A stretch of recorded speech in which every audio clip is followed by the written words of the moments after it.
High guys good morning welcome back to my channel. আশা কৰিছোঁ আপোনালোক ভালে আছে, ময়ো ভালে আছোঁ। আজি আৰু এটা ভিডিঅ' লৈ আহিলোঁ আপোনালোকৰ মাজত। ৰাতিপুৱাতো ডেইলি ৰুটি চাহ আমাৰ থাকেই, বেছিভাগে ৰুটি চাহ থাকে, মাজে মাজে নাই, মাজে মাজে নবনাওঁ, কিন্তু বেছিভাগে ৰুটি চাহ খাওঁ। তাৰপিছত বজাৰ লৈ আহিছে এইবিলাক জলকীয়া, পিঁয়াজ, বেঙেনা, লগতে শাক লৈ আহিছে। গাইজ ৰাতিপুৱা চাহ খালোঁ, দেখালোঁ। এতিয়া কাম কৰিম, কাৰণ কাপোৰ কেইটামান ধুই দিম, কাঁহী বাতি আছে ধুবলৈ, ধুই দিম। আৰু মাছ আনিছে, দুই ধৰণৰ মাছ আনিছে, তুৰা মাছ আৰু ইলিছ মাছ আনিছে, শাক চব্জি আনিছে, গোটেইবোৰ এতিয়া কাটি কুটি ল'ম। তেনেহ'লে আহক ব্লগটো শেষলৈকে চাই থাকক। বিছনা চাদৰবিলাক উঠাই ল'লোঁ, এতিয়া ধুই ল'ম, কাৰণ কটনৰ চাদৰ হয়, সেইকাৰণে ধুই আকৌ পাৰিম। বেলেগ চাদৰ আছে, ইমান গৰম লাগি থাকে, সেইকাৰণে ভাবিলোঁ চাদৰবিলাকে পাৰি ল'ম। আধা ঘণ্টামান লাগিব শুকাতে, ইমান ৰ'দ দিছে নহয়, ওপৰত গৈ শুকা দিম। আৰু ৰ'দটো দেখিছেনে, বাপৰে ৰ'দ দিছে। কাঁহী বাতি আছে, ইমানবোৰ কাঁহী বাতি ধুই ল'ম এতিয়া, আজি বহুত কাম আছে। মাছখিনি কাটি ল'ম, শাক চব্জি আছে কাটি ল'ম, এইবিলাক লৈ আহিছে, কাটা বাচা কৰি ল'ম, ঘৰটো মুচি ল'ম। তেনেহ'লে ব্লগটো চাই থাকক শেষলৈকে। ইমান মাখা কাপোৰ তিয়াই থৈছোঁ, এতিয়া ধুই দিম, তেনেহ'লে ব্লগটো চাই থাকক। কাপোৰটো বহুত তিয়াই থৈছোঁ, ভাবিলোঁ কাপোৰটো শুকাই যাব, ৰ'দ দিছে, তামাম ৰ'দ দিছে, আধা ঘণ্টা লাগিব কাপোৰ শুকাওঁতে, সেইকাৰণে ভাবিলোঁ ৰান্ধি লওঁ। গেছ টেছবিলাক চাফা কৰিলোঁ, কাঁহী বাতি ধুই ল'লোঁ ৰাতিপুৱাৰখিনি, আৰু এয়া চৌকা ঠৌকাবিলাক গোটেই ধুই দিছোঁ। ৰন্ধা বঢ়া নহয়, অলপ চাফ চুতৰা নকৰিলে ভাল নালাগে, আৰু মই লগতে চাফা চিকুণা কৰি ৰন্ধা বঢ়া কৰোঁ। তাৰপিছত আজি পাতাতে মছলা বাটি আছোঁ, কাৰেণ্ট নাই, সেইকাৰণে কাৰেণ্টটো ৰাতিপুৱাই গৈছে, সেইকাৰণে পাতাতে মছলাখিনি কৰি ল'লোঁ। আৰু ইলিছ মাছ কাটি ল'লোঁ, লগতে তুৰা মাছ, শাকো বাছি ল'লোঁ। এইবিলাক কৰোঁতে সময় লাগে নহয়, সেইকাৰণে লাহে লাহে কৰি ল'লোঁ। যিমানে গৰম নহওক ৰন্ধা বঢ়াটো কৰিবই লাগিব, এইটো বাধ্যতামূলক। কাৰণ বিয়াৰ পিছত ছোৱালী মানুহৰ এজন ৰাতিপুৱাৰ পৰা আৰম্ভ কৰি ৰাতিলৈকে কাম। চাহ বনোৱা, চাহৰ লগত কি খোৱা, ৰাতি দুপৰীয়া কি বনাম, কাপোৰ কানি ধোৱা, গোটেইবোৰ। এতিয়া কাপোৰ কানিবিলাক ধুই ল'ম। ৰন্ধাটো হৈ গ'ল, দেখালোৱে। ইলিছ মাছ বনালোঁ, তুৰা মাছৰ চৰচৰি বনালোঁ, এনেই অলপ গ্ৰেভি চাইজৰ বনাইছোঁ। আৰু ৰন্ধা বঢ়া হৈ গ'ল, আৰু খিৰিকীটো বন্ধ কৰি দিলোঁ, কাৰণ ইপিনে নহয় বান্দৰ আহি পেলাই একদম বস্তু লৈ যায়, সেইকাৰণে বন্ধ কৰি দিলোঁ। এতিয়া মই চাদৰ ওপৰত যাম, এবাল্টি কাপোৰ ধুই লৈছোঁ, শুকা দি আহোঁ। আৰু এবাল্টি আছে, ধুই দিম এতিয়া, তিয়াই থৈছোঁ, আৰু এবাল্টি আছে।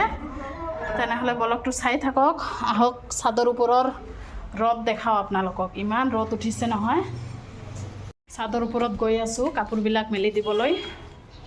উঠা নামা কৰাই নহয় ঝামেলা, কিমান ৰ'দ দেখিছেনে ওপৰত।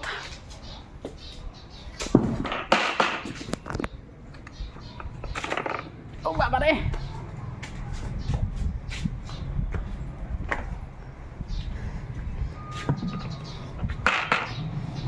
গাইজ গোটেই দিনটো নহয় কাপোৰে ধুলোঁ, ইমান মাখা ধুই দিছোঁ নহয়, কেইটামান শুকাই গৈছে।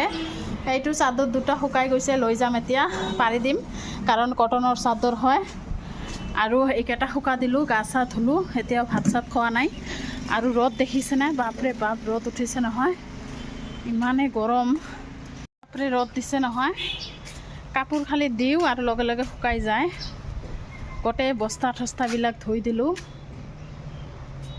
ল'ৰাৰ জোতা চোতা গোটেই ধুই দিলোঁ, স্কুল জোতা হয়। এতিয়া তলত যাম, আৰু থাকিব নোৱাৰি, ইমান গৰম নহয়, বাপৰে বাপ। ৰুমত আহিলেও বেড কভাৰ দুটাই শুকাই গৈছে, দেখিছেনে, কৈছোঁ নহয় আধা ঘণ্টাতে শুকাই যায়। এতিয়া ভাত খাম, হাজবেণ্ডো আহিছে ভাত খাবলৈ। ভাতটো কি বনাইছোঁ চব্জি দেখাইছোঁৱে, শাক ভাজি, দুই ধৰণৰ মাছ। এতিয়া খাই ল'ম, আৰু বতৰটো অলপ ঠাণ্ডা ঠাণ্ডা। হাই গাইজ, ৰাতিপুৱাৰ পৰা দুপৰীয়ালৈকে ফুল এনাৰ্জি লৈ কাম কৰিলোঁ। ৰাতিপুৱা উঠিয়ে ৰুটি চাহ, তাৰপিছত ৰন্ধা বঢ়া কৰিলোঁ, মাছ ঠাচ কাটিলোঁ, আৰু কাপোৰো ধুই দিলোঁ। আজি বহুত কাপোৰ ধুই দিছোঁ, কাৰণ এদিন ধোৱা নাই, সেইকাৰণে আজি বেছি হৈ গৈছে। এতিয়া অলপ যাব ওলাইছোঁ পাৰ্লাৰত, আবেলি সময় যাব খোজা নাই, আগবেলা ইমান গৰম দিছিল নহয়, সেইকাৰণে। কিন্তু এতিয়া অলপ বতাহ দিছে, বৰষুণ অহা অৱস্থা হৈছে, বৰষুণ আহিবনে নাই নাজানো, আহক দেখাই আছোঁ বতৰটো। আৰু একদম চিম্পুল ৰেডি হৈছোঁ, গৰমত নহয়, মানে যাবলৈ মন নাযায় কোনো জেগাত, কিন্তু নগ'লেও নহয়। তেনেহ'লে ব্লগটো শেষলৈকে চাই থাকক। বতৰৰ মহিমা দেখিছেনে, এতিয়া ক'লা ক'লা হৈ গৈছে চাৰিওপিনে।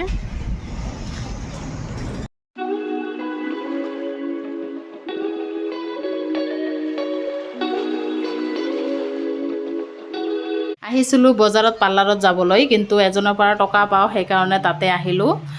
তাইও পাৰ্লাৰৰ কাম কৰে, সেইকাৰণে মোক থ্ৰেডিংটো কৰি দিলে। মোৰ বজাৰত যোৱা নহ'ল, কিন্তু মোৰ অৱস্থা বেয়া হৈ গৈছে। ইমান আন্ধাৰ দেখিছেনে, এটা মানুহো নাই আৰু আন্ধাৰত অৱস্থা বেয়া হৈ গৈছিল মোৰ, মানে ভয়তে। এটা মানুহো নাই, ট'টোও নাই। জাগা আহিতে নহয় মোৰ ইমান ভয় লাগি আছিল। ৰাস্তা দি আহিলোঁ নহয়, ইমান ভয় লাগি আছিল। এতিয়া ট'টোত উঠিম।